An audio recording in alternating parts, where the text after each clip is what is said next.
Beleza? Tá gravando. Boa noite mais uma vez. Sejam muito bem-vindos, membros do Clube de Realizadores. Estou muito feliz com o encontro de hoje, o encontro do grupo de leitura. E aí eu espero que a gente curta muito esse momento juntos. Hoje a gente vai falar da página 102 a 144 do livro Segredos da Mente Milionária, de Harvey Eker. Tá muito legal, pelo menos eu tô curtindo muito fazer com vocês, porque eu tô me forçando a leitura, não tenho desculpa, eu tenho que ler, eu tenho que fazer meus mapas mentais para estar aqui com vocês. E é como colocar um tubarão correndo atrás de mim, né? No Realize, no Clube de Realizadores, a gente está sempre falando de colocar um tubarão correndo atrás da gente para fazer o que precisa ser feito. E o grupo de leitura também tem essa intenção. Para a leitura acontecer, eu vou colocar a ideia que a gente coloque um tubarão atrás da gente também. Ju e Nath, vocês conseguiram ler alguma coisa, algum trecho ou não? Ainda não?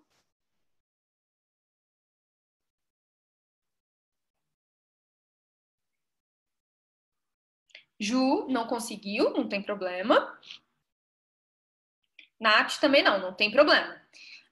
Então fiz um mapa mental. O legal disso tudo é que eu estou fazendo um mapa mental do livro todo. E aí, no último encontro, a gente vai ter um mapa mental super completo. E aí eu vou deixar disponível no nosso portal para vocês irem lendo e acompanhando os principais pontos no mapa mental. Acho que vai ser super legal ter esse material de apoio de alguma forma. Mais uma vez, eu tinha dito isso antes de começar a gravar, mas vale ressaltar, isso daqui não é uma aula, é um grupo de leitura. Então, quem quiser comentar, contar alguma experiência, que quiser, enfim, comentar alguma coisa, pode ficar à vontade, inclusive ligar a câmera, microfone, se quiser. E eu tô aqui à disposição. A ideia é uma conversa, porque eu não sou dona da verdade, né? Só tô comentando os pontos que eu mais gostei do livro e o que eu não concordo também. E que pela primeira vez, hoje, que é o terceiro encontro do grupo de leitura, encontrei um trecho que eu não concordo muito. Mas, não sei, né? Pode ser algo temporário aí. E aí eu vou mostrar o mapa mental para vocês e a gente vai conversando sobre os principais pontos da página 102 a 144. Show? Animados? Eu tô bastante, porque foi só porrada. Me fez lembrar várias coisas que eu preciso fazer, então nunca é demais ler esse livro. Nunca. Pera, vou compartilhar minha tela. Show.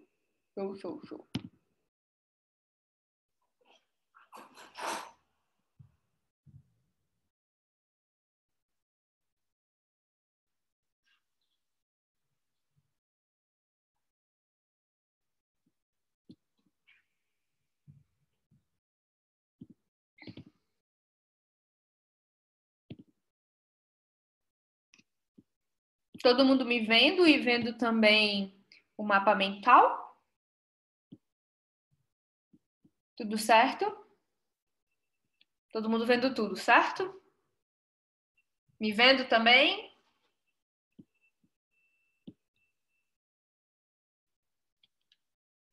Show? Vamos lá? Show. Então, no primeiro encontro, só para dar uma recapitulada, até porque ali é o primeiro encontro da Liane. Estou muito feliz, Liane, que você está aqui conversando com a gente, participando de alguma forma do grupo. E, inclusive, quando você lê e quiser comentar alguma coisa que você leu, mesmo que os nossos encontros já tiverem passado, fique à vontade, viu? Isso serve para todo mundo aqui.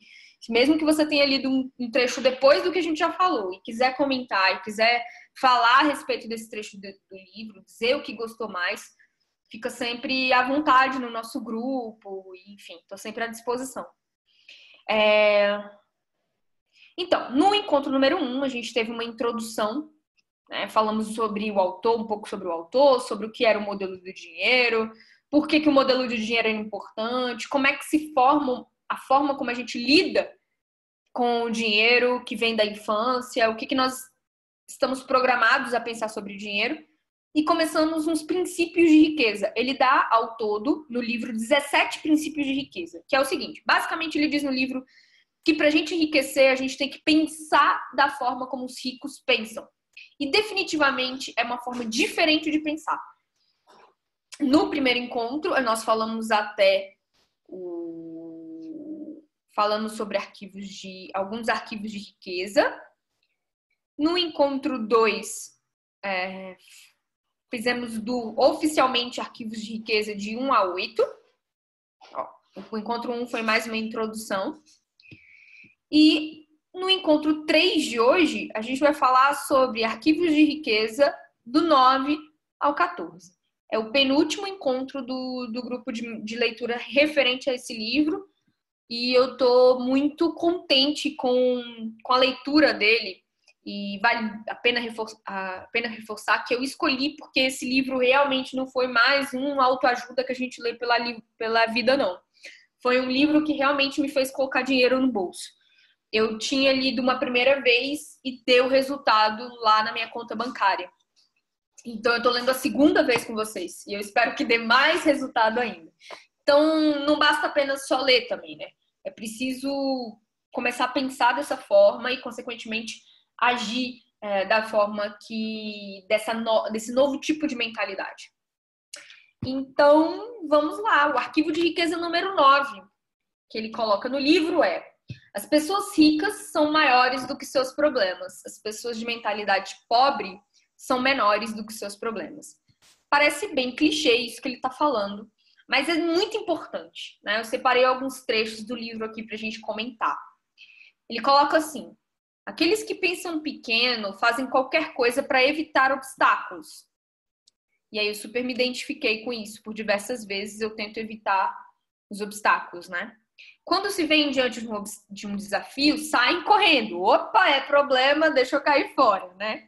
A ironia é que nessa busca por uma vida sem complicações, eles acabam tendo outros problemas, sentindo-se fracassados.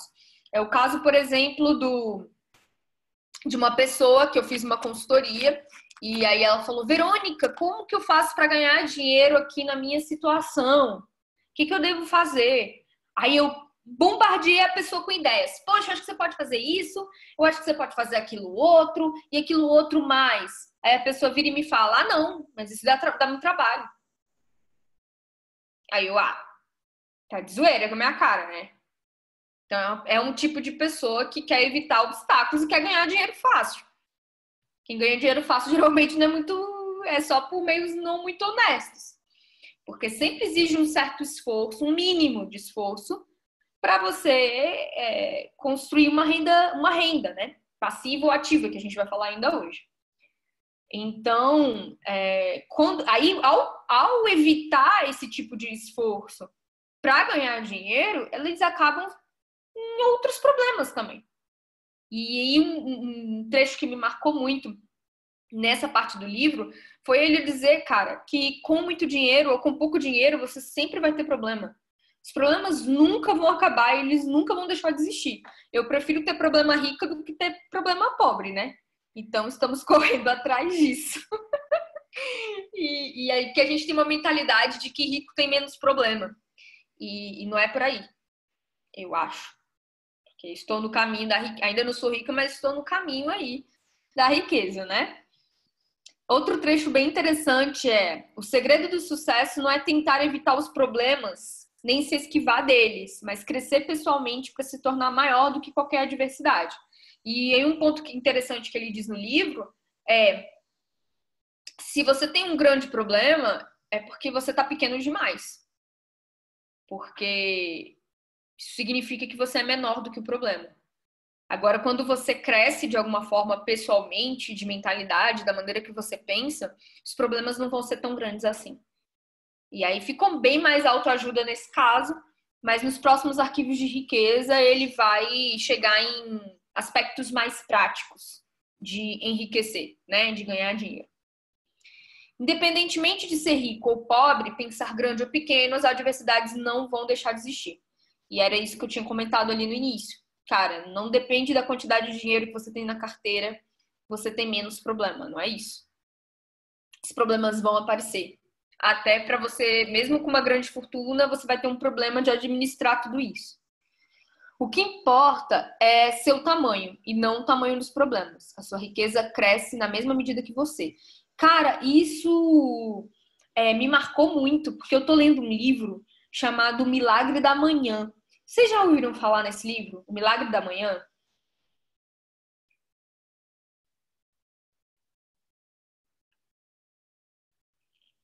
Falem comigo! Dani, sim. Oi, Vê, eu já li O Milagre da Manhã. Ah, e aí, você gostou ou não?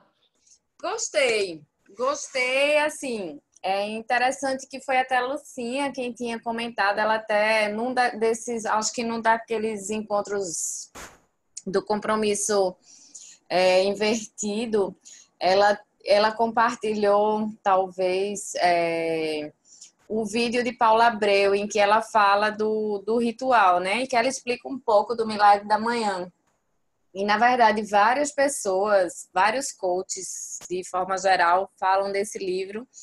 E aí eu li o ano passado, e aí, na verdade, ele estabelece um roteiro, ele propõe um roteiro de ritual, onde você, a partir desse ritual matinal, você consegue melhorar principalmente a questão da produtividade, porque tudo leva, no final das contas, a um planejamento, né? É só mais uma ferramenta de planejamento, mas esse ritual cria um hábito e facilita. E como ele propõe leitura, escrita, afirmações positivas, visualização criativa e silêncio, se eu não estiver me esquecendo de nenhum outro ponto, e atividade física, então você consegue trabalhar dentro de, digamos, de todos os pilares importantes da vida, né? Para uma vida equilibrada. E aí é bem interessante, principalmente para quem é desorganizado, eu acho. É, cara. E aí eu vou compartilhar, vou pegar um parênteses aqui para falar sobre esse livro. Não é o nosso foco hoje, mas eu acho que tem muito a ver com o que o Javier acabou de colocar aqui, né? A sua riqueza cresce na mesma medida que você. Eu ainda não terminei de ler esse livro, Silvinha. Mas eu preciso, tipo, dar o meu testemunho como se fosse uma igreja, né? Dar o Uhum. meu testemunho porque eu era a pessoa mais descrente mesmo que isso ia funcionar. Eu passei a minha vida toda acordando relativamente tarde e preferindo trabalhar de madrugada do que acordar cedo. Sempre, sempre, desde que eu me conheço por gente, era assim. Inclusive, eu sempre achei que eu poderia fazer muito mais se eu conseguisse acordar mais cedo. Mas isso era o maior desafio da minha vida. Sinceramente, assim, tô abrindo o jogo para vocês. Acordar cedo era algo que, assim, toda a minha família, todo mundo me conhece pela pessoa que não acorda cedo. É bem horrível, bem bizarro. E aí eu fiquei assistindo uns vídeos de umas pessoas que eu admirava, e essas pessoas. E uma pessoa falava aqui, outra pessoa falava acolá, sobre um 5 a.m. Club, que era um clube das 5 da manhã. E que essas pessoas eram maravilhosas, não sei o quê, por conta de acordar cedo. E eu duvido, falei, duvido que essas pessoas são assim, porque acordar cedo é horrível. Como essas pessoas podem ser melhor porque acordam cedo? Isso é impossível. E eu tô completamente descrente. Mas como uma postura de filósofa, a gente tem que investigar. A gente tem que ir lá pagar para ver, né? E aí eu comecei a assistir. Falei assim, se todas essas pessoas estão acordando nessa hora, elas estão lendo esse tal desse livro O Milagre da Manhã. Eu não gosto desse título, parece mais uma enganação do que algo real, mas eu tô aqui para investigar, tô aqui para ver para quê. Então, eu comprei o livro e, sinceramente, eu cheguei na metade do livro. Eu cheguei na metade do livro, ainda não terminei.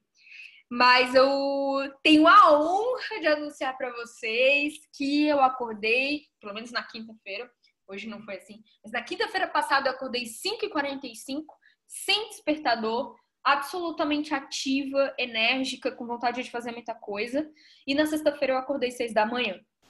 E foi muito bom no sentido de que vocês sabem, mas eu não sei se vocês sabem, mas eu uso Trello, então meu dia é totalmente planejado. Nesse dia que eu acordei 5h45, 6 horas, deu 10 horas da manhã, eu já tinha acabado todas as minhas tarefas profissionais que eu tinha programado para o dia todo. E isso foi tão maravilhoso para mim que eu falei, caramba, que louco, né? Hoje, na segunda-feira, eu acordei às 9 horas e acordei já bem chateada comigo mesmo por ter acordado nesse horário, porque... Mas você tem feito o ritual ou não? Eu tenho feito, mas no meu ritmo. Tipo assim, na quinta-feira que eu comecei, eu ouvi música clássica, tomei meu café da manhã, continuei a ler o livro de manhã, por exemplo, fiz leitura, e fui trabalhar. Tipo, eu não fiz o ritual como ele tem que ser, isso e aquilo. Não. Na sexta-feira eu já fiz o processo de visualização de futuro e já fiz um exercício físico de 3 minutos aqui em casa, porque eu também sou uma pessoa sedentária.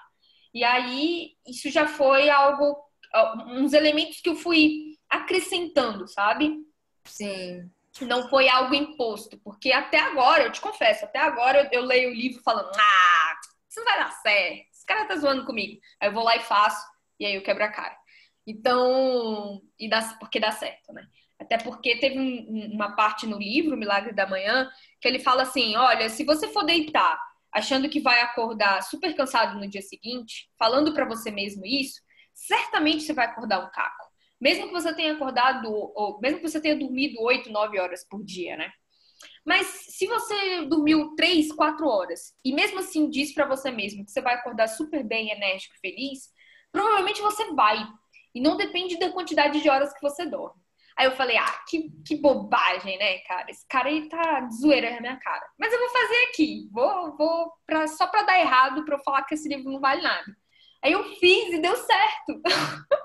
Falei, eu vou acordar super enérgica e tal. Porra, e eu acordei 6 horas da manhã super feliz. Nunca fiz isso na minha vida inteira. Então, mas por que eu comecei a falar desse livro, né? Eu comecei a falar desse livro porque ele diz exatamente o que o Ravi Ecker diz nesse. A sua riqueza cresce na mesma medida que você. O cara do Milagre da Manhã, ele estava muito endividado, muito na pior, muito no fundo do poço.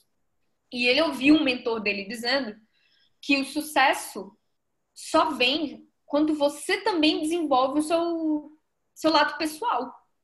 Não tem como o sucesso vir se você não está minimamente preparado para ele. E aí é o que muito esse ponto do livro quer dizer, né? Sua riqueza cresce na mesma medida que você. Ele entendeu que o desenvolvimento pessoal era a porta de entrada para a grana vir também. E eu, mesmo resistente, concordo. Concordo que quando eu passei a acordar cedo e fazer as coisas que me desenvolviam pessoalmente, cara, é impressionante como a minha clareza de pensamento ficou muito melhor. Tive pensamentos mais claros, ideias, energia, e ainda pude viver momentos com a minha família além do trabalho. Ir para casa da minha avó, lanchar com ela, dar um cheiro na minha avó, sabe? Porque eu tinha tempo, né? E é como o Renato Russo dizia, disciplina é liberdade. E aí, é isso, Silvinha. Falei demais, né? Não, mas é interessante mesmo quando você começa. Eu não tenho problema para acordar cedo, porque a minha vida toda sempre acordei cedo, eu acordo às 4 da manhã, né? Então, ou antes disso. Jesus. Mas eu entendo também e eu adoro, assim. Eu acho que quando você acorda cedo, você também dorme cedo e você faz as coisas de um jeito melhor programado quando você tem esse ritual mesmo. É como se fosse uma preparação para o seu dia, no final das contas, e você, consequentemente, você já é uma pessoa planejada, mas você tinha essa necessidade até de render mais, porque realmente hoje tempo é dinheiro, né? Só a disciplina é liberdade, eu concordo muito, e tempo, na verdade, é a nossa maior moeda, para mim. Hoje é a moeda mais valiosa que a gente tem. Nem que seja para fazer nada. Uhum. Mas para a gente ter o direito de escolher isso. E é claro que, consequentemente, você tendo estando bem, estando com todos esses pilares equilibrados, é muito mais fácil você se dar a oportunidade de pensar em riqueza, porque você, consequentemente, você sonha, né? Cara, e sabe o que que é o mais legal? Eu acho que a gente fica com menos propensão a uma depressão, por exemplo, também. Sim. Porque a mente tá mais clara. Não, engraçado, hoje eu estou fazendo o processo de coaching, né? Eu falei para você ver. E Uhum. hoje eu tive uma sessão e dentro das minhas atividades, né, que tem um acúmulo que no final das contas acaba sendo uma espécie de ritual matinal para mim também, porque eu faço de manhã. Tinha sido proposto um ritual do acordar, sabe? E que eu não tenho dificuldade, porque eu me acordo bem, me acordo feliz e assim, acordei, não tem essa coisa de ficar os 10 minutinhos do soneca na cama, não. E nem acordo mal-humorada. Nossa Senhora, você é uma exceção na Terra. Não, acordei, tá tudo certo e simbora.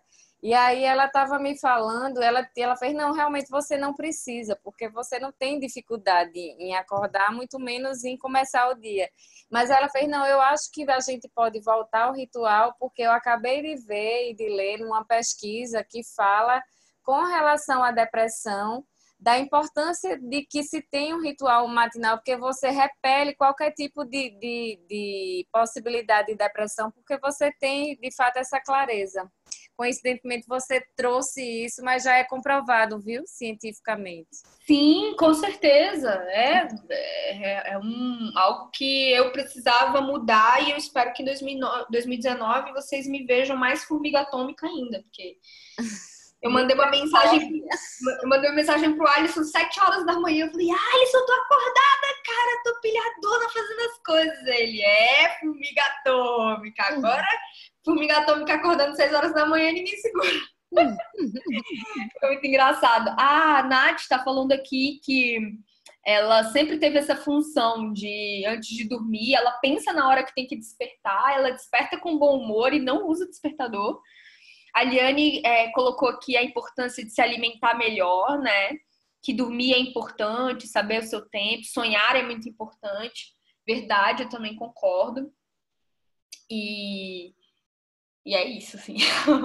Adorei ter esse papo com vocês, compartilhar esse pedacinho aí do meu desenvolvimento com vocês. Esse ano, vocês que me segurem, que agora é Verônica acordando cedo, é outra coisa. Vai dar super certo. Vamos continuar aqui no foco do nosso livro, ainda no arquivo de riqueza número 9. As pessoas ricas estão concentradas nas metas e não nos obstáculos. Isso é uma coisa que a gente tem que trabalhar, né? Eu, vocês, todo mundo. A gente sempre se pega na dificuldade e não no que a gente tem que conquistar. Tipo, se a gente focar no que a gente tem que conquistar, a gente vai a todo custo, né? Vai lá e tem garra, tem força, tem sangue no olho para cumprir aquela meta, porque somos competitivos. Então, não é uma competição com outra pessoa, é uma competição com números, com você mesmo. E ir lá e fazer acontecer é muito legal. Eu tô fazendo isso na minha vida agora, no meu dia a dia, porque eu tô colocando 40% da meta, 46% da meta. Aí eu fico, deixa eu correr atrás, fazer mais, preciso cumprir essa meta. E tá sendo bem legal. Bom, o arquivo de riqueza número 10. As pessoas ricas são excelentes recebedoras. As pessoas de mentalidade pobre são péssimas recebedoras. Esse ponto aqui é muito interessante, porque eu nunca dei valor nisso. Por isso que foi muito bombástico. E eu não sei se vocês já deram valor nisso. Eu sempre fui uma pessoa difícil de receber. Quando alguém ia me pagar, eu sempre... não, mas... Eu já tava tipo assim, não precisa me pagar, não, pode ficar. Já tava assim, sabe? Não pode ficar pra você, não precisa me pagar, não. Isso é uma pessoa má recebedora. Tá? Ou, por exemplo, a Alisson ia pagar um jantar pra mim. Aí eu ficava, não, mas eu tenho que dividir, eu quero pagar. Não, pô, se ele quiser pagar, que bom que ele quer e tal.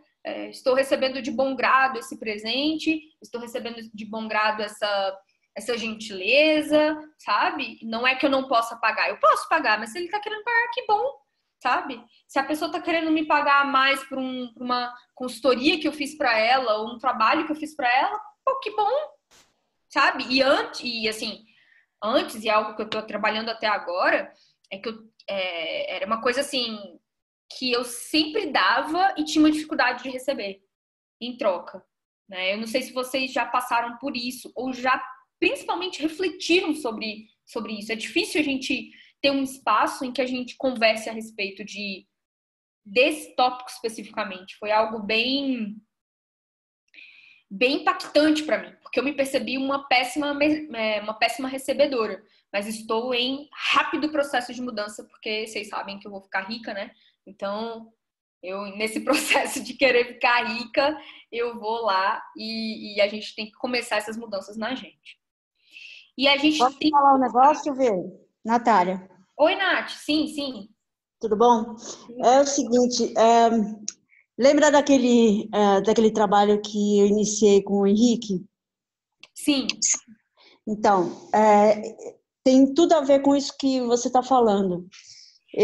Naquela época, eu mandei para ele uma proposta, né, de como que a gente iria trabalhar, enfim. Ele também não tinha muita ideia de como fazer e tal. A gente acertou ali os termos, né? E eu fiz um primeiro trabalho para ele e, enfim, por razões que nem vale a pena comentar, enfim, acabou não dando muito certo, tal, não sei o quê. Só que, em um determinado momento, ele chegou para mim e falou assim, Nath, eu preciso te pagar, né? E naquele momento, a gente não tinha encerrado ainda aquela relação comercial, vamos dizer assim, né? Ainda estava meio no limbo isso. E eu tinha colocado na proposta que o pagamento seria ao final de cada etapa, né?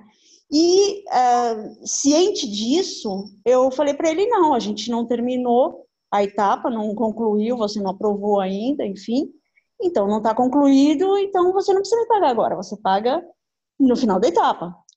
E, enfim, a coisa ficou alguns meses nesse limbo, sem se resolver, e eu também não cobrei ele. Até que chegou um dia, ele falou, Nath, daquele trabalho, enfim, eu preciso te pagar. Né? E isso, pra você ter uma ideia, eu levei isso para minha terapia, né? Porque essa coisa de ser uma péssima recebedora, né? Então, acho que tem tudo a ver, sim. Me dói isso. Eu acho que é algo que ainda preciso trabalhar. Entendo que eu tenho, sim, essa questão a resolver e que é uma questão super importante de ser resolvida, sem dúvida alguma. Ah, com certeza. Nossa, um exemplo sensacional, Nath, que você deu. E esse ponto também me toca muito, porque eu tava sempre... Cara, isso é tão enraizado no nosso inconsciente, no nosso subconsciente, quer dizer, que a gente sempre ouve, né? Ah, é sempre melhor dar do que receber. Ah, eu não estou sendo as pessoas...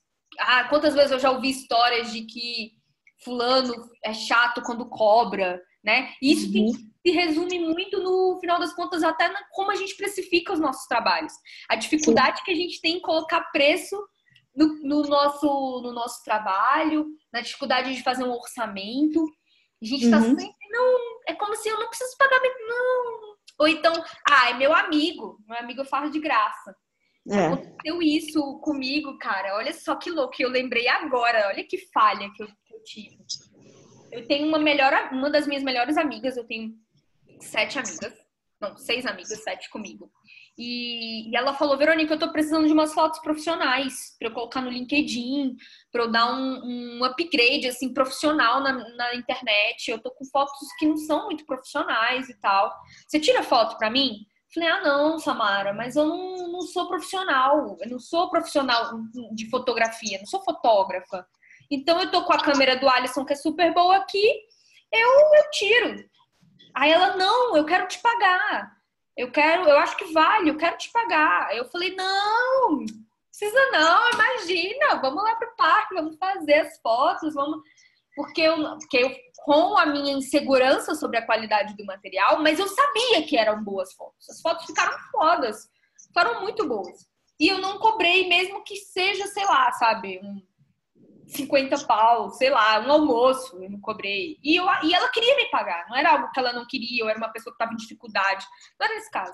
Ela realmente queria me pagar e eu tava com esse sentimento de péssima recebedora também. Até que ela me pagou um almoço num restaurante bem legal e aí estamos quites. Mas assim, antes disso era... Sabe, por que a gente é assim, né? Pois é. Pois é, tem essa história, tem algumas outras também, mas enfim, essa é muito emblemática mesmo, porque, enfim, eu não corri atrás. E por que eu não corri atrás? Eu fiz o trabalho, pô, né? Eu fiz o trabalho, eu merecia receber aquele valor, enfim, acordado. E ele quis me pagar e eu disse não. Cara, muito louco isso, muito louco mesmo. E assim, é bom que isso esteja em um dos arquivos de riqueza do Harvey Eker, porque é um ponto que dificilmente a gente pensa sobre ele, sei lá, com os amigos numa mesa de bar, ou que a gente tenha um encontro para conversar com outras pessoas a respeito disso, né? Pelo menos eu nunca tinha parado para pensar, e o Alisson que me atentou para isso, porque eu tinha feito os exercícios do começo do livro, tinha compartilhado com ele, e aí eu apontando os meus erros, os erros que eu tinha descoberto, ele falou, cara, você tem eu posso acrescentar mais um? Aí eu, caraca, fiquei com o maior medo. Ele falou, cara, você tem uma imensa dificuldade de receber as coisas que eu te dou. E tem a ver com esse negócio, né, feminino, né, que nem a Silvinha colocou aqui, girls power, né, deixa eu ser autossuficiente, eu não preciso de você. Então eu não aceitava nada do Alisson. E, cara, isso é a maior bobagem do universo, porque a gente tá assim, reprovando, desprezando coisas boas que chegam para nós, desprezando o próprio dinheiro, né? Posso falar uma coisa, Liane? Sim, sim. Seguinte, eu acho que a gente não se valoriza, na verdade, é uma questão de valorização e não é só o dinheiro, né? Às vezes você pode até trocar com a pessoa, tipo, eu faço suas fotos, você faz um texto para mim, mas é valorizar aquilo que cada um tem, como alguém colocou aqui, é a sua habilidade, né? Então, a gente às vezes tem muita vergonha de dizer, eu custo tanto, isso tem um valor para mim, isso vale tanto, que é o grande problema de alguns empreendedores também, né? Que às vezes a pessoa é um artista, um artesão, e aí ele faz uma cerâmica maravilhosa e ele só vai colocar ali o preço dele porque ele gastou de argila, de forno, ele não se valoriza com a criação dele. E eu acho que essa é uma grande questão aqui no Brasil, principalmente. As pessoas não dão valor àquilo que elas fazem. E aí o brasileiro fica sempre naquela coisa, né, da mixaria, de receber pouco por aquilo e se valorizar. Quando a gente começa a dizer não por alguma coisa, as pessoas entendem que a gente está se valorizando, né? Eu acho que o mercado, por exemplo, o jornalista, está dando um monte de desemprego, aí ele começa a aceitar a assessoria de imprensa por R$200. Aí o cara que cobra R$3.000, caramba, lascou, né?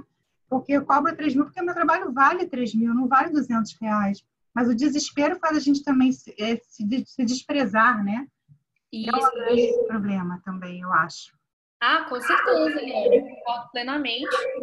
E, cara, engraçado que a gente, pensando sobre isso, acaba encontrando 1000 casos e exemplos na nossa cabeça, né? Eu tenho diversos exemplos e casos de pessoas que, inclusive, olha que louco, né? Eles cobraram uma mixaria por um infoproduto, tipo, um infoproduto super baratinho. Aí vendeu, sei lá, 30. Cara, eles pegaram o mesmo produto, colocaram a 100, 150, 200 e vendeu muito mais. Então, acontece muito isso. A gente colocar o nosso preço menor e por isso a gente se desvaloriza. Inclusive, acaba vendendo menos. Não, e o cara que a gente, às vezes, assim, eu já ouvi, tipo, poxa, eu peguei um orçamento, fulano me cobrou tanto para aquilo que você faz, né? Digamos, uma assessoria de imprensa.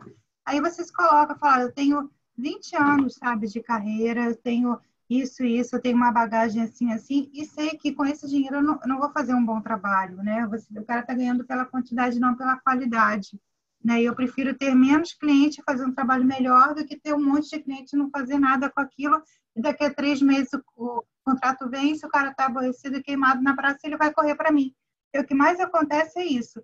É a galera que vai lá, investe baixo, aí não acontece nada e corre para quem faz direito, né? E aí valoriza, né? Valoriza. É que nem às vezes roupa, quando a gente compra roupa, vou comprar aquilo ali que é baratinho, com 3 lavagens já era, né? E essa é uma questão muito séria, se valorizar, se precificar, né? O cobrar, o receber. E eu acho assim, não li o livro, mas eu acho que o caminho do livro vem por aí, talvez, né? E aí a gente... E às vezes não é só o dinheiro, é tudo, né? A autoestima também, se valorizar nas relações pessoais, profissionais. Eu acho que é assim que funciona.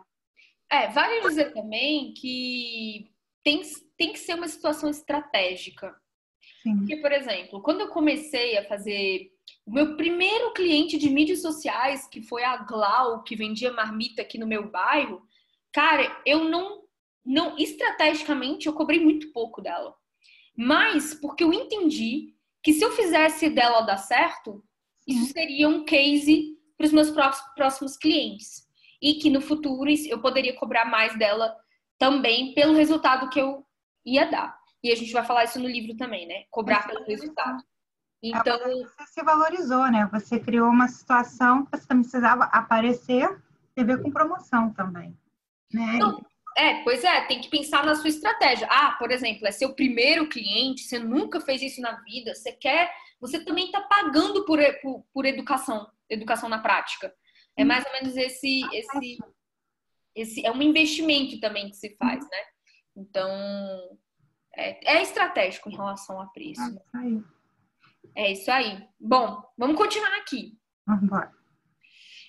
Aqui ainda no arquivo de riqueza sobre ser bons recebedores ou péssimas recebedoras, e isso vai com certeza definir nossa situação financeira, tem outro ponto bem interessante. Ele diz: por mais positivos que tenham sido os nossos pais ou aqueles que nos criaram, em geral, acabamos carregando o sentimento de que estamos o tempo todo o sentimento de não estarmos o tempo todo à altura dos elogios ou das expectativas. Esqueci de colocar um aqui, não.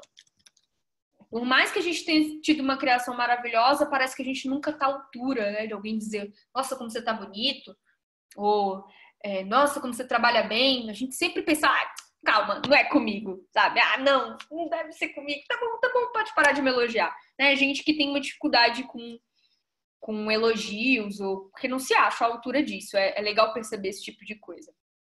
E, continuando aqui, nós punimos a nós mesmos sem perceber. De fato, por nós não nos acharmos à altura de realizar um bom trabalho, um trabalho perfeito, um trabalho sensacional, incrível, digno de um Pulitzer, nós nos punimos, né? Tipo, não precisa me pagar, não, vamos decidir esse negócio da grana depois. Eu acho que tem muito isso. Talvez seja uma forma de punição, né? Tem a ver com a autoestima, como a gente comentou aqui e tudo mais. Bom, segundo motivo da dificuldade de receber, de ser uma boa recebedora, é a pessoa ter acreditado no ditado: dar é melhor que receber. Vixe, são 28 anos aqui na minha vida ouvindo que dar é melhor de receber, né? Tem até aquela musiquinha. Do que se recebe. Não, é legal, é do ano que se recebe, mas a gente precisa receber, né? Uma hora a gente precisa receber. A Juliana tá colocando aqui que tem aqui no chat, que tem um caso parecido com a mãe dela, que quer ajudá-la, mas ela não aceita porque quer ser autossuficiente, porque tem toda a questão do orgulho. No caso de trabalhos, ela já passa o orçamento sem jeito, porque sabe que a pessoa vai pedir para baixar antes mesmo. A pessoa já diz, não cobra muito. Isso acaba me constrangendo. Aqui na minha região é assim. Até porque tem muita gente amadora que oferece tudo a preço de banana. Caraca, Juliana, que energia pesada, velho. Eu digo que é energia pesada porque você já colocou, porque já sei que a pessoa vai pedir para baixar. Que isso, cara? Você já fala assim, porque eu já sei que a pessoa vai pedir para baixar. Não é assim, não é um imóvel que você tá vendendo. Você não tá vendendo um imóvel de 500 mil reais, cara.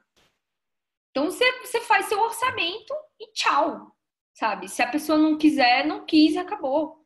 Eu sei que na sua região essas pessoas têm mais costume, porque o que é não cobra muito? Quando ela diz não cobra muito, o que é não cobra muito? Não cobra muito é subjetivo. Você tem que cobrar o que é justo para você. O que faz seu trabalho valer a pena, o que você vai estar feliz fazendo. Entendeu? E foda-se que a pessoa vai pedir para baixar. E outra coisa, você já tá muito certa que a pessoa vai pedir para baixar. Peraí, com quem que você tá falando? Então, calma. Vamos ter mais pensamento positivo. Vamos valorizar, né? Como a Liane estava falando aqui, o que você faz. E que realmente tem muita gente amadora que oferece tudo a preço de banana. Mas se você faz com capricho, dando o seu melhor, coloque o valor que vai te fazer feliz. Porque as pessoas que vão para você, que vão chegar a você, de repente são clientes daquela pessoa que oferece a preço de banana. Mas que perde em qualidade, como a Liane estava falando, né? Continuando aqui.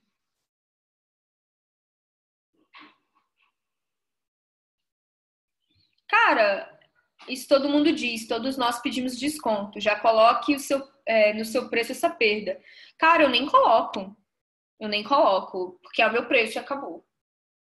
Sim, é muito difícil de colocar. Eu acho que essa questão, Natália, essa questão, assim, eu entendo que as meninas estão falando de colocar a perda, eu acho que no fundo não é de colocar o quanto que você pode perder, mas é até que ponto que você vai, até que ponto que você aceita negociar o teu trabalho. Tem que existir um mínimo, né? Teve uma situação, bastante tempo atrás, na verdade, uma ex-cliente minha me ligou, ela nunca mais apareceu, tal. De repente ela me ligou, pediu uma reunião, fui e tal, e enfim, era um trabalho que envolvia várias etapas, várias mídias, várias coisas. E eu fiz lá o meu orçamento com tudo o que estava pedido ali, explicitando, inclusive colocando na ponta do lápis mesmo aquela questão de quanto tempo eu ia gastar em cada um dos trabalhos, enfim, precificando cada um deles, bonitinho, tudo bem feitinho.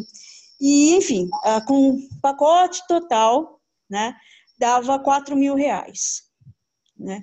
Pensei eu, se fechar por 3,5, 3,50 e 500, tá bom para mim. Bom, enfim, eu coloquei lá R$4.000 e a mulher me vem com 1.500. Nossa! Eu falei, não dá, não posso, não vou fazer por isso. Aí ela falou assim, e se for por 2,100? Eu falei, desculpa, mas eu não vou fazer. Porra, sabe? Não dá, de 4 pau, 3,5 para 2,100, desculpa, mas não vale a pena eu sentar minha bunda para pensar em alguma coisa para você.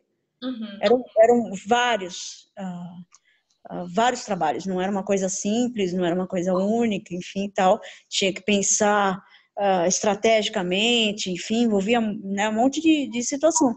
Falei, desculpa, mas por esse valor não vai dar, né? Seja feliz, porque realmente eu acho que no fundo o que está em jogo é isso, assim, não é o quanto você vai perder, mas é até quanto que você aceita ser pago, pura e simplesmente. Sim, tem uma técnica de negociação muito interessante que dá para usar nesse caso, Nath, e também na situação que a Juliana está falando aqui, e que ela disse que há situações em que é complicado dizer não quando se está precisando.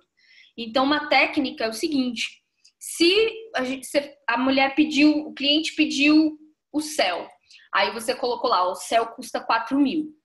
Aí ela fala, mas eu tenho 1.200. E aí você fala, por 1.200 eu te entrego 1/5 do céu. Então você não fecha a venda, mas você dá o correspondente ao teu trabalho daquele valor. Porque aí a pessoa, ela te vê como você não abaixou seu preço, você se valorizou e fechou a venda mesmo assim. Mas uma venda correspondente à sua energia. Então, por exemplo, no caso da Juliana, se o cliente pede todas as mídias sociais para ela fazer, que ela tem uma agência de mídias sociais, então ela pede eu chego na Juliana e falo, Juliana, eu quero LinkedIn, Twitter, Facebook, Instagram, todos os dias da semana. Aí ela fala, olha, Verônica, nesse caso fica R$2.000.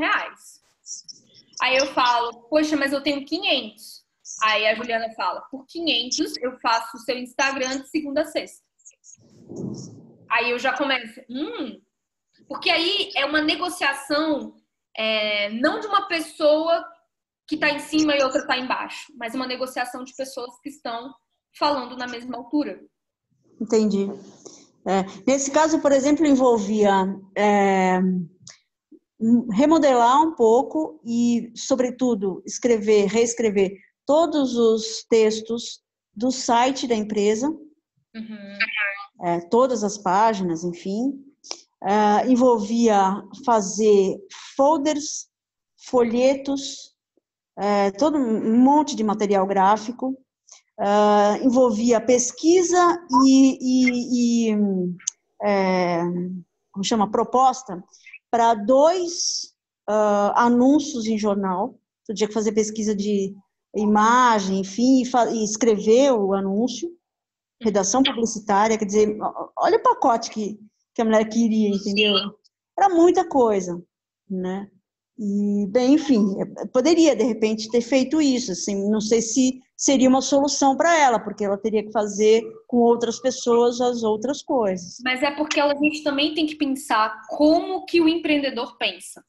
E essa técnica é só uma técnica de negociação, né? Pode ser que ela não fechasse, é sempre um risco. Mas essa técnica ia falar assim, aí você ia falar, cara, por esse valor, de tudo que a gente combinou, eu só reviso os textos do seu site. Reescrevo os textos do seu site. Aí, sabe o que ia... Sabe, na cabeça dela, o que ia estar rolando provavelmente? Ela, beleza, eu pago isso pra Nath, mas aí eu vou ver com outras pessoas os outros serviços. Só que ela, ao ver com outras pessoas os outros serviços, ela ia se dar conta de que pagando tudo pra você ia ficar barato. Certo. O empreendedor, ele tá sempre querendo pagar o mais barato. E eu digo por mim mesma, eu quero pagar o mais barato. E vocês, como empreendedoras, também querem pagar o mais barato. Inclusive, quando eu pago alguém para fazer para mim, é sempre a mão de obra mais barata possível, com uma mínima qualidade.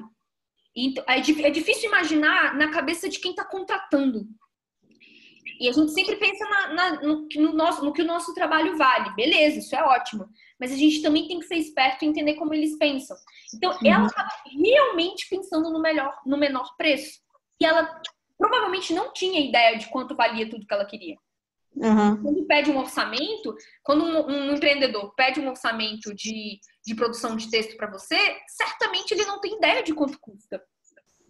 Aí você diz, é 4.000. Ela, eu tenho 1.200. Não, então por 1.200 eu faço só isso. Inclusive, ela podia, com esse tipo de pensamento ou essa técnica, entender que agora que ela tinha 1.200, resolvia um dos problemas que ela tinha. E, de repente, no mês seguinte, ela poderia resolver outro. Entendi. Ela teria mais dinheiro. No caso da Juliana, qual é a sacada? Qual é a estratégia de venda?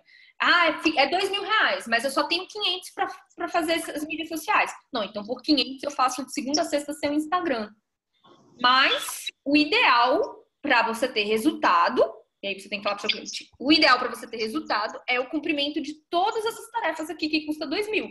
Mas se você tem 500, eu posso começar por isso aqui com certeza. Porque aí você cria um laço com o cliente de se a pessoa está sabendo o que está fazendo. Entendi. Né? Então fica aí só como uma estratégia, vai que surge alguma outra oportunidade para brincar dessa forma também. Legal. A Ju colocou aqui que acha que muitas vezes lidamos com os clientes que não entendem o processo. Há uma grande diferença em postar no Face, por exemplo, e fazer um trabalho de profissional, de traçar estratégias, apresentar relatórios, fazer anúncios. Ju, 99, assim, 90%, não vou dizer 99%, mas 90% das pessoas que contratam a gente não tem ideia do que elas querem. Provavelmente elas querem mais dinheiro no bolso, elas querem ver o resultado. Se você vai publicar 5 posts, 2 posts em 5 mídias sociais ou 2, ela tá meio que cagando para isso, ela quer ver o resultado. E ela tá te procurando justamente, não é para que você faça só, ela tá procurando um profissional que a aconselhe no que é que vai dar resultado. Então, você pode chegar para o seu cliente e falar: olha, fulano, eu fiz uma proposta específica para o que você precisa, para te dar resultado. Para te dar resultado, são 2 posts no LinkedIn por semana, são 5 posts no Instagram por semana, são 2 posts no Facebook por semana, são 5 tweets e tal. Isso vai dar um resultado muito interessante para você. Aí ele vai: e custa tanto. Mas eu não posso pagar isso. Não, tudo bem, o que dava resultado foi o que eu te apresentei, mas com esse valor eu posso fazer isso e isso para você. E já pode ser um primeiro passo. Então você dá uma sensação de que você não perde a grana, que ele pode te pagar também, entendeu? Tem ali uma grana na mesa. Tem uma briga de quem fica com dinheiro, né? Metaforicamente falando. Eu prefiro ficar com 10 do que com nada. Mas R$10 que correspondam ao meu trabalho e ao meu tempo de energia. Então, se a gente está negociando um trabalho de 4.000, quer? Não, não quero. Eu tenho tanto, eu não tenho 4.000, mas eu tenho 2. Aí você fala: por 2 eu posso fazer tanto. Então, mais ou menos assim, eu acho que é uma estratégia de negociação muito legal e que já funcionou por diversas vezes comigo. Oi, Vê, posso falar? Pode sim. Não, é que nesse caso aí que eu estava falando, o que aconteceu comigo foi assim: eu fui oferecer o serviço para uma vizinha, que ela tem uma papelaria, né? De gerenciar as mídias sociais, até porque agora é época de venda de material escolar, em janeiro, né? Isso foi em janeiro. E ela me disse isso, ela me disse assim: meu filho é que cuida.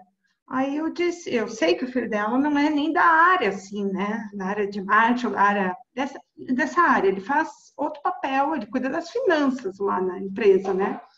E aí eu disse: mas ele cuida com essa questão de estratégia, tudo, ver como é que está a participação, como é que está a adesão, tudo dos posts.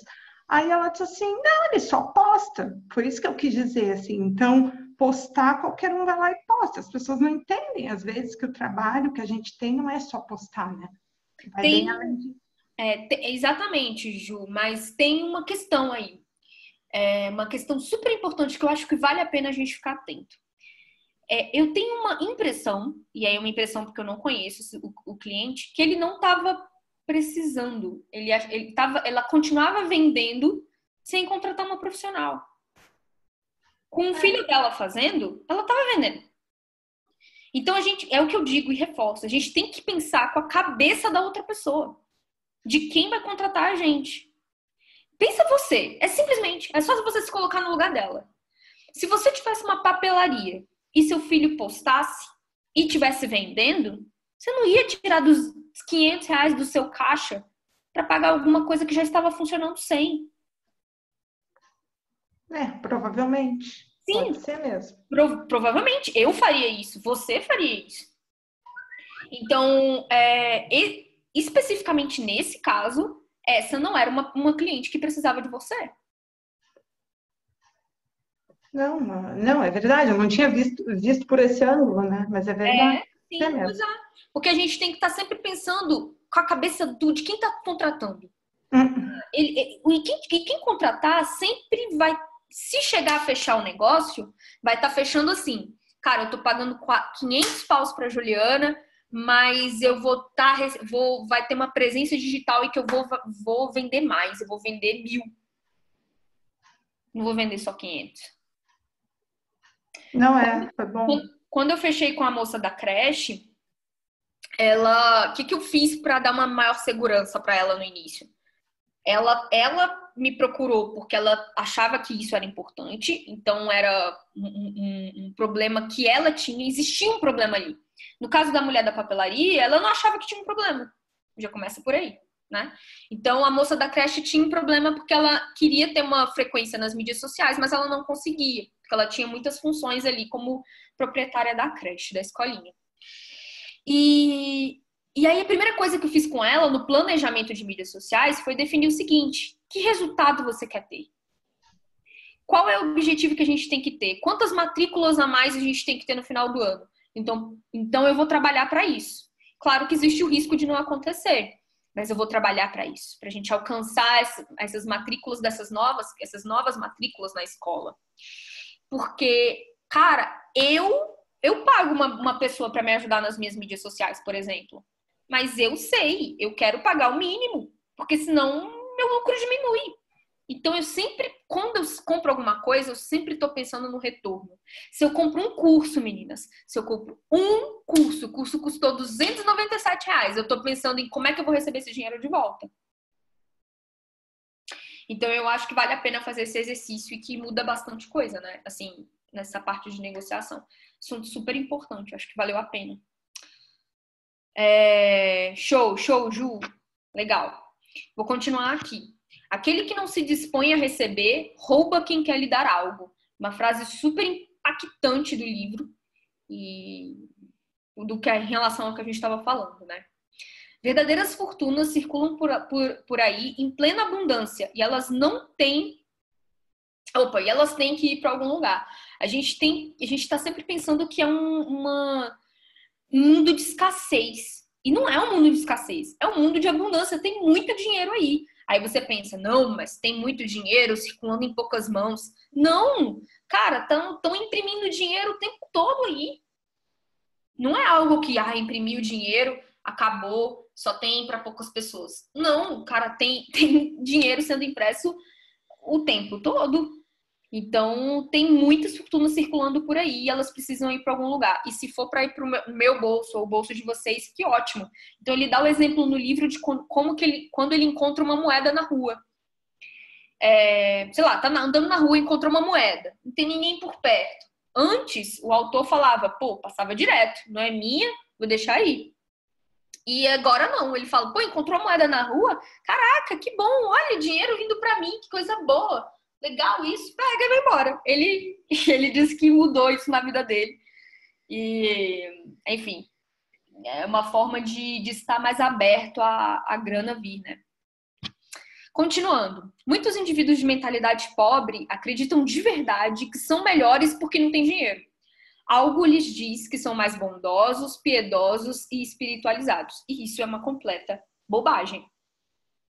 Não ter dinheiro não significa que você é mais bondoso, piedoso ou mais perto de Deus. Isso é completa bobagem que disseram pra gente quando a gente era criança ou enfim, durante toda a vida e não faz o menor sentido. Mas essa crença tem tudo a ver com o fato da gente ser péssimo recebedor. O dinheiro apenas intensificará aquilo que você já é.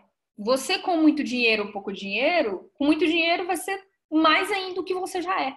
Se você já é ruim com as pessoas, se você já é maldoso com as pessoas, com dinheiro você vai ficar mais maldoso ainda. Mas se você for bom, você vai ficar mais bondoso ainda. E você intensifica o que você já é. Indo para a parte mais prática, e aí ele já começa aqui em algo que a gente pode fazer com a grana na prática mesmo, ele fala para a gente ter uma conta de diversão. Ter uma conta de diversão é você separar uma pequena porcentagem do seu salário ou do seu dinheiro para algo para você se divertir no mês, para você gastar pra caramba, zerar a tua conta no mês. Isso vai te dar a sensação de riqueza que você quer, ou de gasto, ou de algum prazer que você tem ali no mês, e ainda com controle, tudo controlado, entendeu? Isso é bem, bem bacana. Pratique se sentir emocionado e grato toda vez que achou que receber algum dinheiro, né? Então, recebeu algum dinheiro, recebeu algum pagamento, nossa, que bom dinheiro, que bom. Legal que você tá aqui, que bom. Então, é isso. Ele falou um pouco sobre essa conta de diversão, mas o que ele vai falar mesmo sobre isso vai ser no arquivo de riqueza mais tarde. Eu vou apressar um pouquinho aqui o nosso encontro, porque eu acho que nosso papo foi muito massa, muito útil, muito legal. Não sei se vocês curtiram, mas eu achei que foi um papo super importante. Então, valeu a pena. Mas aí eu tô correndo um pouquinho aqui pra gente terminar o combinado para hoje. Beleza. Arquivo de riqueza número 11. As pessoas ricas preferem ser remuneradas por seus resultados. As pessoas de mentalidade pobre preferem ser remuneradas pelo tempo que despendem. Então, é até um pouco... Eu acho que nesse caso ele tem casos e casos, então depende muito do contexto, sabe? Que isso se coloca. Não é todo o trabalho que você vai ser remunerado só pelo seu resultado. Então, eu tenho alguma restrição em relação a isso, mas é uma pequena restrição, nada muito grave. Ele coloca que a vida baseada na segurança é uma vida fundamentada no medo. E eu comecei esse encontro nosso falando que eu discordava de algum dos pontos dele, né? E aí eu cheguei nesse ponto. A vida baseada na segurança é uma vida fundamentada no medo. Pode até que no fundo seja verdade. Mas eu não queria que fosse uma crítica, porque uma vida baseada na segurança também é uma vida boa. É só uma questão de escolha, né? É uma questão de escolha. Não é uma questão de ser mais ou menos feliz. Então, eu não concordo muito com esse ponto que ele colocou aqui. Ou eu não interpretei da maneira como ele queria dizer. O Zygmunt Bauman, ele fala sobre isso em Modernidade Líquida e a Vida Líquida, da segurança em oposição à liberdade, né? Que as sociedades, os indivíduos, enfim, têm que escolher cabo de guerra entre a segurança e a liberdade, né? Então, quando você quer ser muito livre, você também acaba despendendo mais energia nessa questão de ter menos travas, mas, por outro lado, sem dúvida nenhuma, você vai viver ali um certo medo, vamos dizer, né? Porque, afinal de contas, muita liberdade, as coisas ficam mais tênues, as coisas ficam menos seguras, no caso. Talvez, não sei, como eu não li esse pedaço, talvez ele possa ter algum ponto de convergência em relação a esse discurso. Quando você falou sobre isso, eu lembrei imediatamente do Bauman em relação a isso, essa dicotomia entre segurança e liberdade, e o medo está expresso nessa relação. Eu acho que tem tudo a ver, Nath. É um excelente ponto e certamente está ligado ao que ele quis dizer nesse sentido. Mas quando eu falo que eu tenho ressalvas em relação ao trecho, é porque absolutamente tudo tem um preço, né? A segurança, beleza, eu quero minha segurança. Então, eu estou pagando medo de não ter tanta liberdade. Ou pagando o preço de não ter tanta liberdade. Agora, eu quero ter liberdade. Pô, então eu tô pagando o preço de estar sempre correndo atrás do pão. De não ter um momento em que eu possa descansar. Exato. Então, exato. Mas pro Bauman, por exemplo, não tem jeito. Ou você puxa o cabo para um lado, ou você puxa o cabo para o outro. Não dá para ter um meio termo. Que a busca sempre por esse equilíbrio, mas esse equilíbrio não existe, na verdade. Não tem uma solução fácil em relação a isso. Então, talvez você puxando o cabo mais para a segurança tenha a ver essa questão de uma vida fundamentada no medo, porque você tem medo de tudo, você tem medo das coisas, você tem medo então o valor que você vai atribuir para as coisas é ter segurança, percebe? Uhum. Sim, percebo. E eu acho que vale a pena ressaltar que, independentemente do lado que você puxe do cabo, sempre vai ter um preço, e todas as duas formas são muito válidas. Porque depende muito da personalidade. Tem gente que não daria certo não está disposto a pagar o preço de uma liberdade. E tem gente que não está disposto a pagar o preço da segurança. Então, eu acho que, e aí vem uma coisa totalmente pessoal, que depende muito da personalidade. E que as duas formas são muito válidas. Quando eu digo que eu tenho ressalva quando ele disse isso, é porque ele coloca como, olha, se você está sendo um empregado, então você não tem como se enriquecer, ou você está com a sua vida fundamentada no medo. Eu achei um sensacionalismo aí. Não, acho que tudo tem seu lado bom e sua dignidade. Então, foi só essa ressalva aí que, não sei, que merecia uma discussão, mas... É aquele velho debate, assim, de vender o medo, né, para, aliás, incutir o medo para vender a segurança, percebe? Sim. Tem uma coisa muito legal que eu ouvi, eu não lembro mais de quem foi, mas era o seguinte, aqui em Brasília, pelo menos, todo mundo, assim, todo mundo não, a maioria das pessoas quer ser servidor público. E o ápice de uma pessoa é ser servidor público, assim, é o que todo mundo quer, é o que todo mundo sonha. Mas tem uma questão, o servidor público, ele dificilmente vai ser pobre, é verdade. Mas, assim, eu acho que ele não vai ser pobre, mas ele também não vai ser rico, dificilmente, porque gasta tudo que ganha, enfim. E por lei, o servidor público não pode ter uma empresa. Agora, o empreendedor, ele ou vai ser pobre ou vai ser rico, né? Então, e ele paga o preço por isso. O preço do risco de ficar na pior.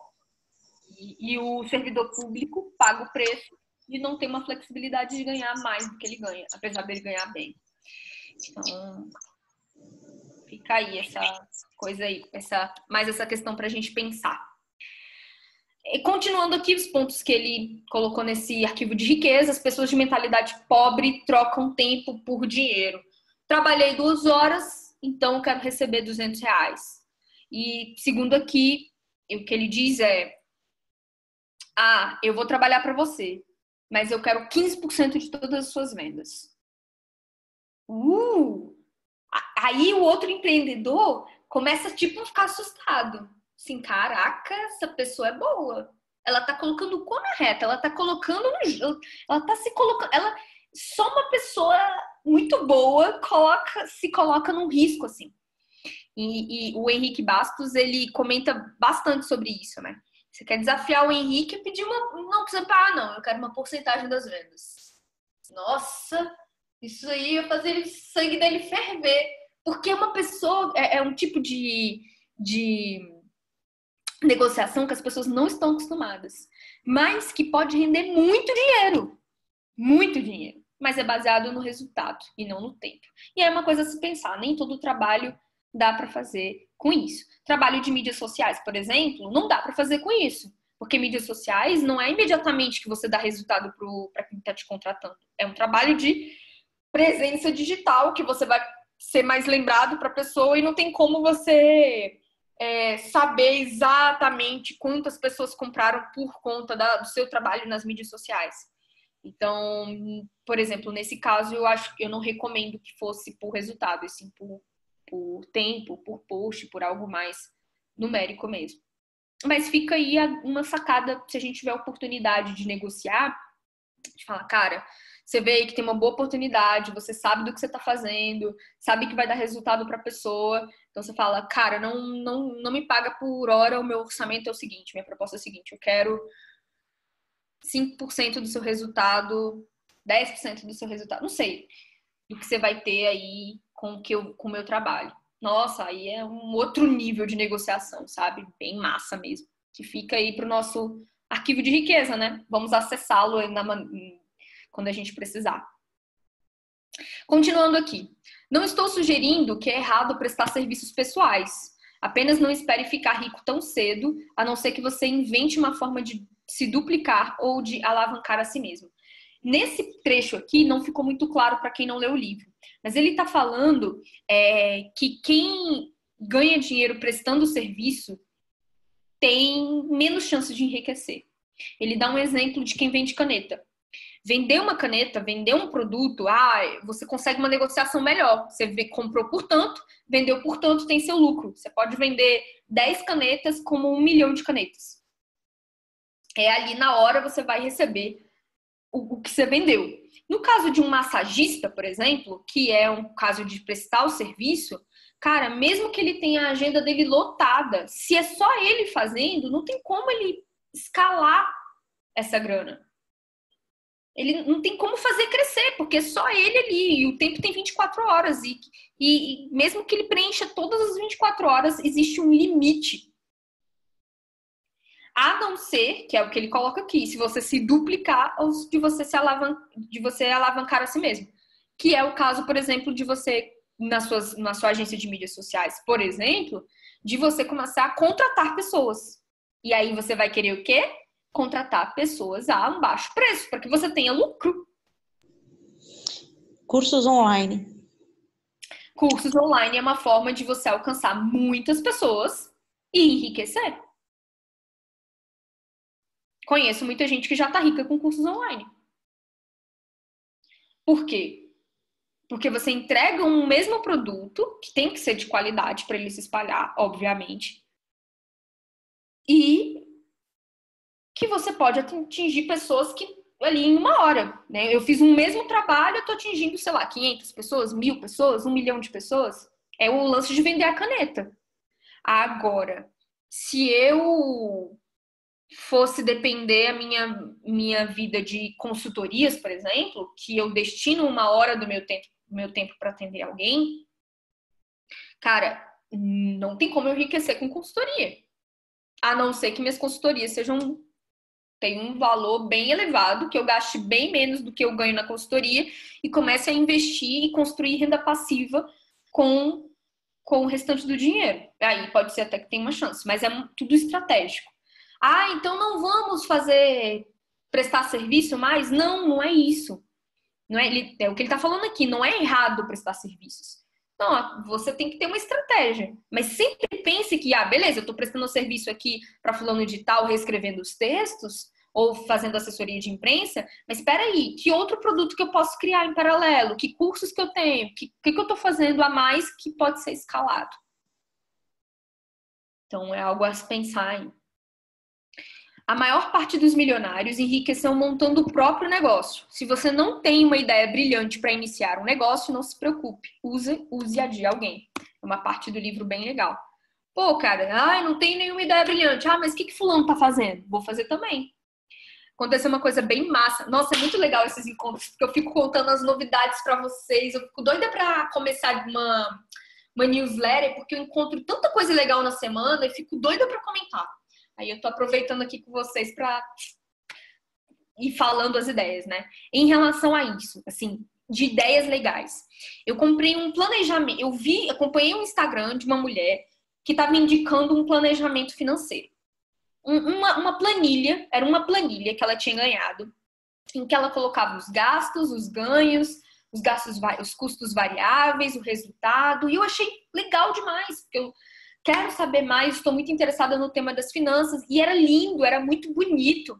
Depois eu posso até mostrar para vocês em algum outro momento o resultado, o que eles estavam vendendo. Aí eu fui lá, o nome do negócio era Papelaríssima, era uma papelaria que fazia isso. Cara, foi tão bobo que eles fizeram um arquivo de Excel, transformaram em PDF e estavam vendendo por R$20.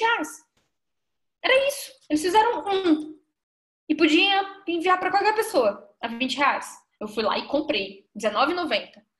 Quando eu cheguei, eu acabei não curtindo muito o material que tinha lá, em termos de estrutura, mas valeu muito a pena. Porque eu falei, caraca, com esse formato aqui, eu posso fazer um caderno de exercícios online para os meus alunos. Então, o meu investimento de R$19,90 valeu a pena, não só porque, que eu não vou usar a planilha, mas aquilo me deu um insight que eu precisava para melhorar o meu negócio. Então, eu usei a ideia de alguém. Beleza, a ideia brilhante não pintou na minha cabeça, mas eu vi que era possível a de alguém e vou fazer o meu. Então, tem ideias legais aí, façam também. Se é possível para você fazer também, para você fazer e curtir e faz sentido para tua história, para o teu contexto, faça, né? Não precisa esperar ter uma ideia brilhante. Não, a gente tá aí para copiar mesmo. E é isso. Só espero que não role um curso Realize. Caraca, vocês sabiam que... Nossa, rolou um curso Realize. E aí eu fiquei mó mal por uns 20 minutos, aí depois eu fiquei tranquila. Mas é assim, sempre vai ter alguém pensando na mesma coisa que a gente, com o mesmo nome que a gente, coisas muito parecidas. Então, fazer o quê? É a vida. E aí, só pegando esse exemplo da planilha de Excel transformada em PDF, que era um PDF preenchível, sabe? Então, eu espero conseguir fazer para vocês e para a galera do Realize também um caderno de acompanhamento de construção de projeto bem legal por essa técnica. Então, valeu a pena, né? Bom, continuando aqui. O negócio só dá certo quando o trabalho é bem feito. O êxito no ramo depende de treinamento, tempo e energia. Algumas pessoas ainda estranham o bem feito. Está escrito assim, mas é um novo acordo ortográfico. Não fui eu que escrevi errado, não. É isso, deixa eu passar aqui para o arquivo número 12. As pessoas ricas pensam, posso ter as duas coisas. As pessoas de mentalidade pobre pensam, posso ter uma coisa ou outra. Nossa, isso acontece muito com a gente. Muitas vezes a gente pensa, não, entre duas coisas eu só posso ter uma. Isso é muito comum de se pensar. E aí ele desmonta tudo isso porque ele fala assim, cara, você pode ter sim as duas coisas. Você pode ser rico e ter tempo para sua família.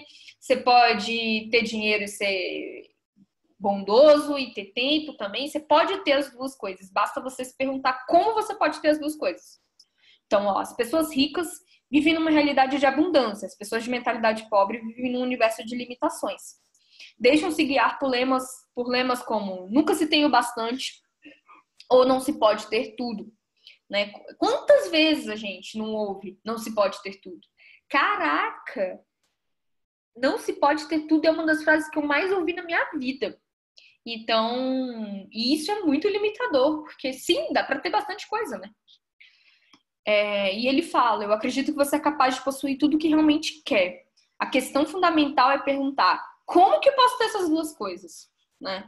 As pessoas de mentalidade pobre acreditam que devem optar entre a riqueza e os demais aspectos da vida. Por isso, racionalizam a posição de que o dinheiro não é tão importante. Olha que interessante essa parte do livro.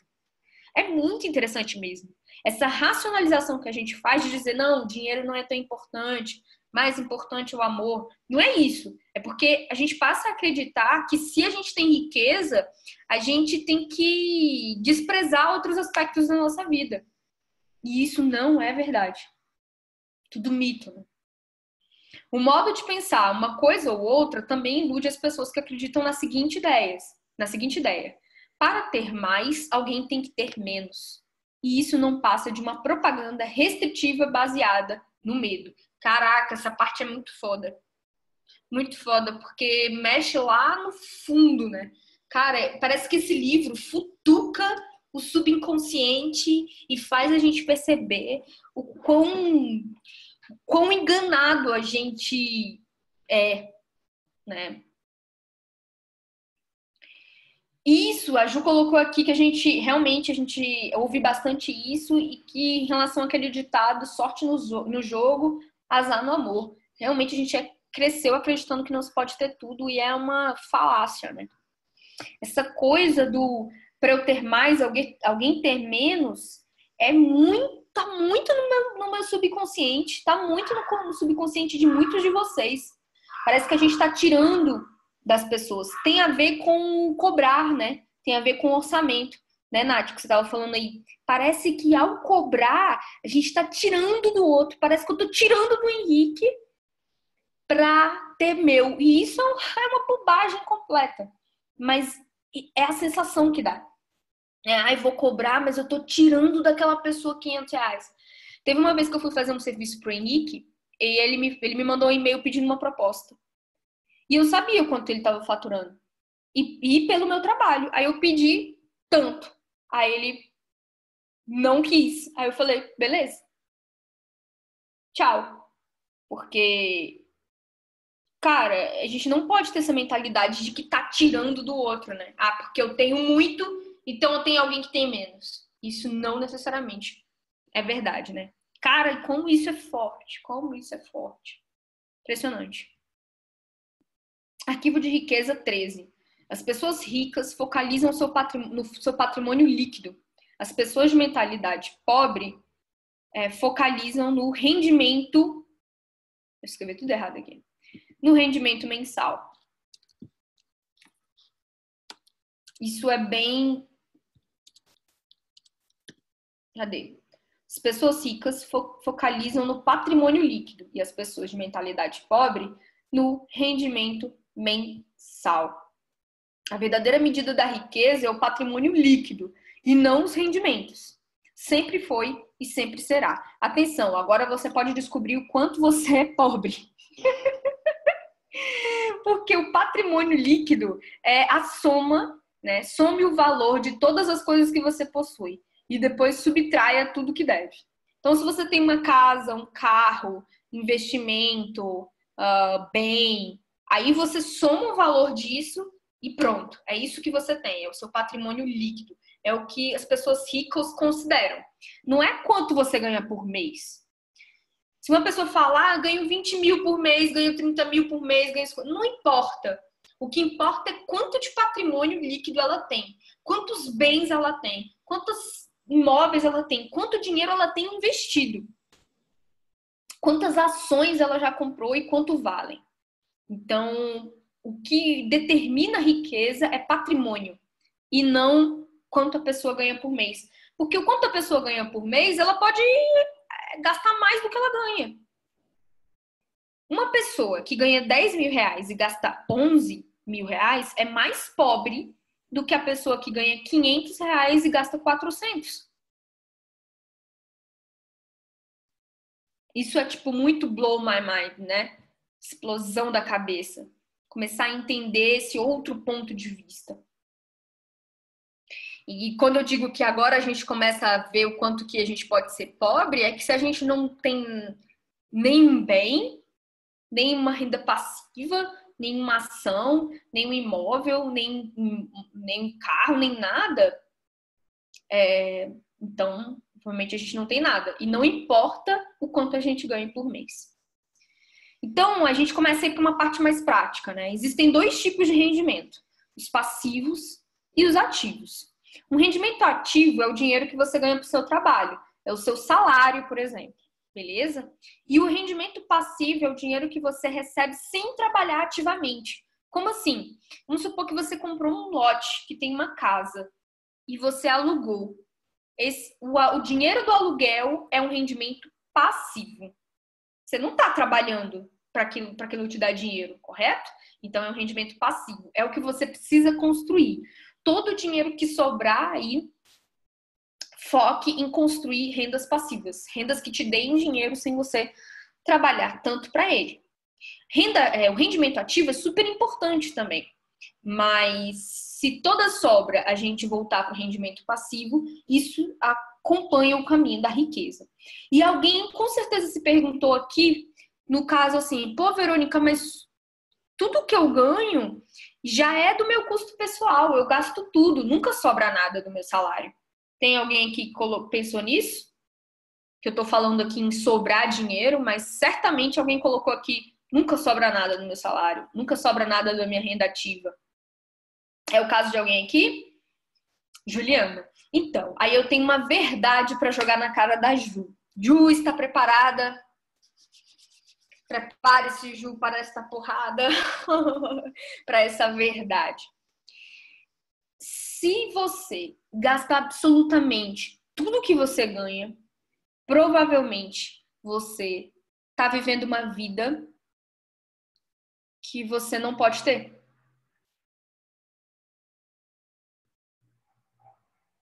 Eu li isso no livro da Natália Arcuri, como é que é o nome? 12 passos para não faltar. Me poupe, 12 passos para não faltar dinheiro no seu bolso. Foi a coisa mais marcante que eu li no livro dela. E é isso. Assim, eu falei, quê? What? Fiquei assim, completamente abismada. Se tudo que você ganha está sendo gasto no mês, então você não está levando a vida que você pode levar. Você tem que diminuir seu custo de vida. E isso é muito porrada mesmo. Porque a gente quer manter um custo de vida, mas é melhor baixar o seu custo de vida do que e sobrar alguma coisa do que não ter.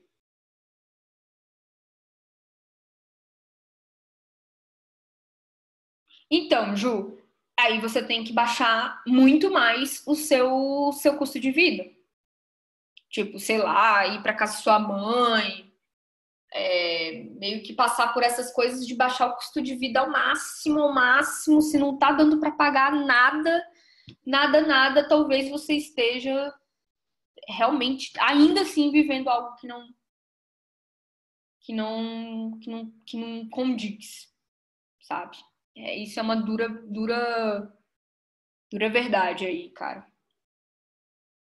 Não tô falando que é o seu contexto, o seu lugar, mas é só para refletir. Não tô dizendo que é o que você tem que fazer ou algo do tipo. Não sou eu que tenho que falar nada disso, tá? Então, só tô compartilhando aí umas leituras que eu tenho feito pra gente refletir.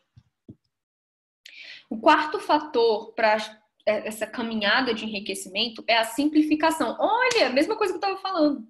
Com a redução do custo de vida, aumentam a poupança e também a quantidade de dinheiro para investir. Se não está sobrando nada, abaixa o custo de vida. O que é muito difícil para as pessoas, né? Por último, monitore seu dinheiro. Saiba para onde ele tem ido. Então, alguém aqui faz controle financeiro? Alguém que tem uma planilha ou usa um aplicativo, sabe exatamente o custo mensal? Alguém aqui? Tem planilha? Tem controle financeiro? Tem algum aplicativo? Liane tem um caderno. Legal, já é alguma coisa. Nath, Ju, não tem controle nenhum? Vocês não têm ideia do quanto vocês ganham? Ah, beleza. Ju anota tudo no caderno, até o cafezinho. Show. A Dani tem caderno. Vocês anotam tudo mesmo. Eu quero vocês fazendo que nem a Ju. Até o cafezinho.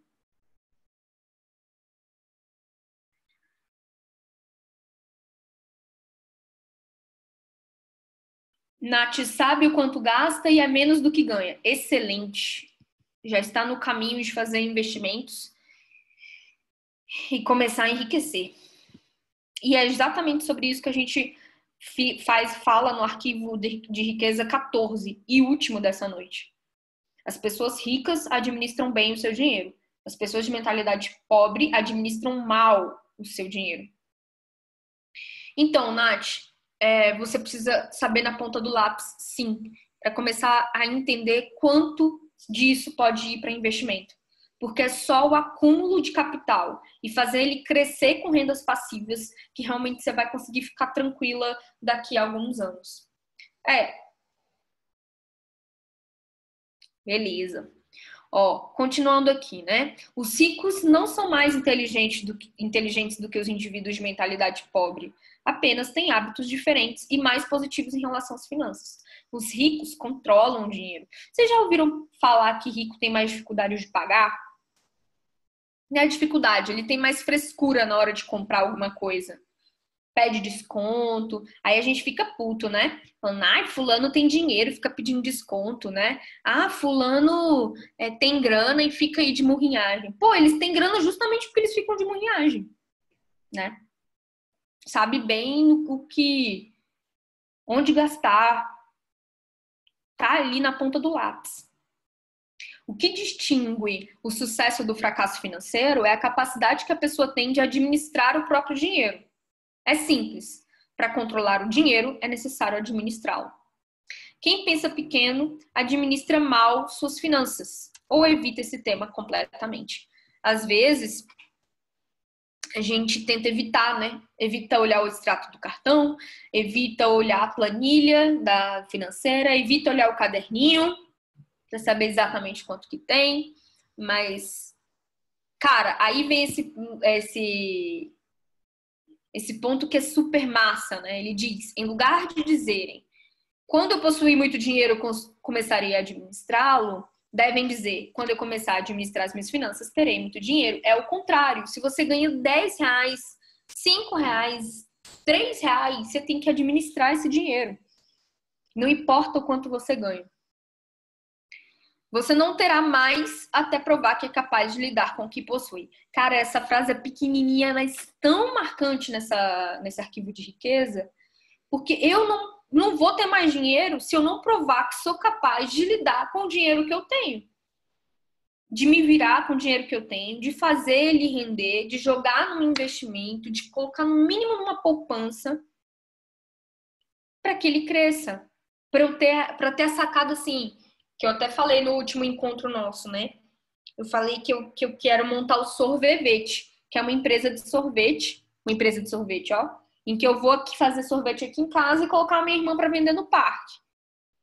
É isso.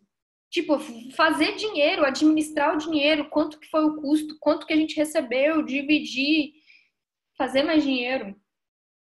Então, quando vocês estiverem aqui em Brasília, comprem o sorvete, vai fazer sucesso. Como deve administrar o seu dinheiro, então? Então, ele sugere você ter uma conta de liberdade financeira e depositar nela 10% de cada real que você receber. Então, se você tem R$5, deposite aí 10% naquele lugar ali, ou no seu potinho, em casa, em algum lugar, para a sua liberdade financeira. É o dinheiro que você vai usar na sua aposentadoria, tá? Então, você vai usar para comprar comprar ou criar fluxos de rendimentos passivos. Beleza, é o caso da aposentadoria. Não importa se você tem uma fortuna ou praticamente nada. O essencial é começar já a administrar o que tem nas suas mãos. Em pouco tempo, você ficará impressionado com os resultados. Crie na sua casa o pote da liberdade financeira. Eu tenho o meu, vou mostrar para vocês.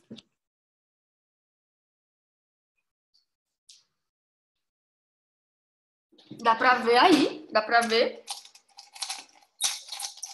Beleza, aqui tem algumas moedinhas. Mas tô nem aí, cara. Toda moeda que pinta na minha carteira, eu coloco aqui nesse potinho e ele fica em cima da minha mesa. Então, eu tô mostrando dinheiro pra todo mundo. Eu quero que isso atraia, entendeu? Isso aqui não é uma coisa que eu vou esconder ali dentro da minha carteira, não. Eu deixo o dinheiro à mostra. Logo que a pessoa entra na minha casa, eu quero que a pessoa veja o dinheiro, eu quero que atraia dinheiro. Pintou moedinha, eu coloco aqui, isso é muito visível. Do mesmo jeito que eu tenho outras coisas, objetos, eu quero que a pessoa veja dinheiro. Tem dinheiro, tem dinheiro. Mesmo as minhas moedinhas, entendeu? Meu potinho da liberdade financeira existe minimamente. Né? Além da conta que a gente pode depositar 10%, é legal juntar aí essas moedinhas. Entendi, Ju, entendi. Bom, vamos lá. De repente dá para você fazer sorvete por aí, aumentar essa grana, fazer umas outras coisas que você nem pensou em fazer. Além de produção de conteúdo, por exemplo. Se o problema está sendo de entrada, que é conseguir dinheiro entrando, comece a pensar. Pô, o que as pessoas estão fazendo? Vou fazer também. É aquela história do, beleza, não tenho uma ideia brilhante, então vou copiar quem tem essa ideia brilhante, vou usar de alguém. Aqui ele volta a falar sobre ter uma conta de diversão para as extravagâncias e zerar todo mês. Então, se você coloca lá 10% para o seu pote de liberdade financeira, você pode ter uma conta de diversão, por exemplo, sei lá, R$10 por mês, R$20 por mês, 25, 30, R$100 por mês, não sei, depende de quanto você tem de renda ativa. Mas você vai pegar esse dinheiro e vai gastar com uma coisa muito prazerosa que você quer no mês.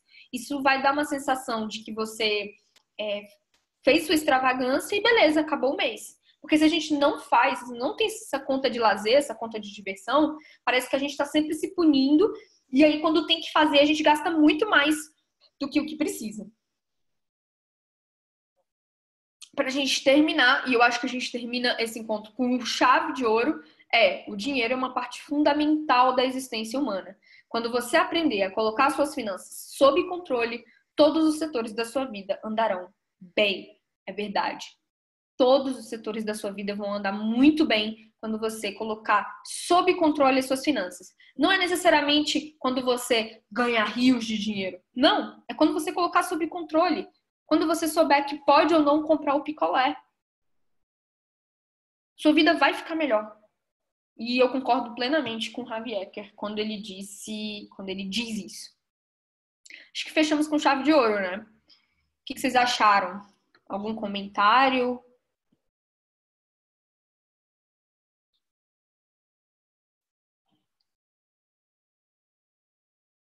Eu acho que foi muito rico, né, gente? É tão bom a gente poder se encontrar para falar de grana, para falar de dinheiro. A gente tem uma tendência a não falar sobre isso, né? Quando a gente sai com os amigos ou até com a própria família. Parece que a gente não fala abertamente sobre dinheiro. A gente está sempre se punindo ou falando que... ou sentindo aquele prazer em dizer que não tem dinheiro. Então, é muito bom ter esse espaço em que a gente possa conversar sobre isso. Olha, eu falei um monte de coisas minhas para vocês, então é muito bom para mim também, sabe, compartilhar isso. Muito obrigada por existirem, por serem membros do clube e poderem dividir, compartilhar comigo esses assuntos que são tão importantes para a vida, mas a gente muitas vezes não tem a oportunidade de fazer.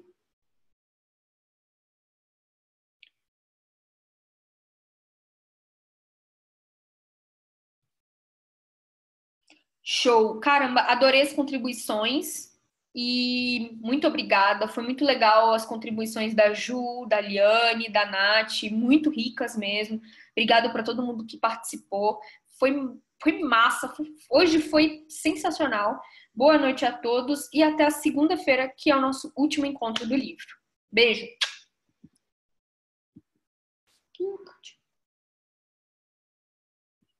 Aqui.